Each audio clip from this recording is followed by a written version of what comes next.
কলাপাহাড় গ্রামের ভয়ঙ্কর কাহিনী। প্রায় ৩০০ বছর আগে বর্তমান বাংলাদেশের এক গহীন অরণ্যের পাশে ছিল একটি গ্রাম, কলাপাহাড়। চারদিকে ঘন শালবন, মাঝখান দিয়ে বয়ে গেছে ছোট একটি নদী। দিনে গ্রামটা ছিল অত্যন্ত শান্ত, সুন্দর, কিন্তু রাত হলেই সেখানে নেমে আসতো এক নীরবতা, যেন পুরো পৃথিবীর শ্বাস বন্ধ হয়ে আছে। গ্রামের বয়স্করা বলতো ওই মাটিতে একটা পুরাতন অভিশাপ আছে। গ্রামের উত্তরে ছিল একটা অত্যন্ত পুরনো বটগাছ। বলা হতো গাছটার বয়স ৫০০ বছরের বেশি। কেউ সন্ধ্যার পরে সেই পথে দিয়ে যেতে পারতো না, কারণ অনেকেই দাবি করতো রাতে ওই গাছের নিচে কালো একটা ছায়া দাঁড়িয়ে থাকে। কখনো দেখা যায় না স্পষ্ট, কিন্তু অনুভব করা যায় কেউ যেন দাঁড়িয়ে আছে। গ্রামে এক কিশোর ছিল, গোপাল। সে খুব সাহসী আর গ্রামের পুরাণ গল্প শুনতে খুব ভালোবাসতো। একদিন তার বন্ধু হরিদাস মধুকে নিয়ে সে ঠিক করলো আজ রাতে বটগাছের কাছে যাবে। সবাই তাদের থামানোর চেষ্টা করলো। একজন বৃদ্ধ বললেন, ওখানে যেও না বাবা, অনেকেই গেছে কিন্তু কেউ আর ফিরে আসেনি। কিন্তু কিশোরদের কৌতূহল থামানো গেল না। রাত যখন প্রায় দ্বিতীয় প্রহর, তিনজন লণ্ঠন নিয়ে চুপচাপ বটগাছের দিকে গেল।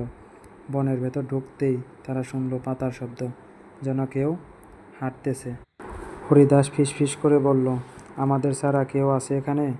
হঠাৎ তাদের লণ্ঠনের আলো গাছের ছায়ার গোড়ার দিকে পড়তেই তারা দেখল সাদা কাপড় পরা একটি মানুষের মতো ছায়া দাঁড়িয়ে আছে, কিন্তু তার মুখ দেখা যায় না।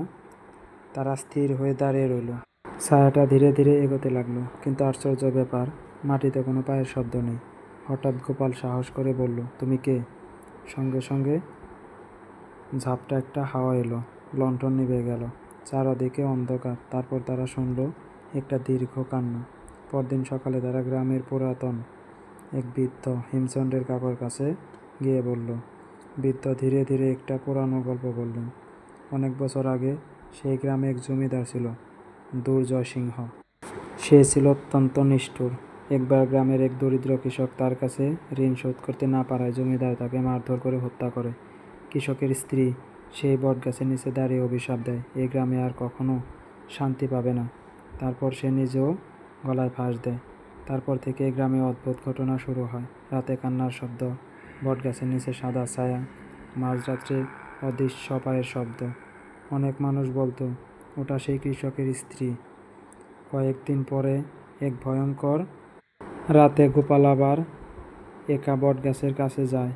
আকাশে বিদ্যুৎ চমকাচ্ছে। হঠাৎ সে দেখল গাছের নিচে একজন নারী দাঁড়িয়ে আছে, চুল এলোমেলো, চোখ দুটো। সে বলল, আমার ন্যায় বিচার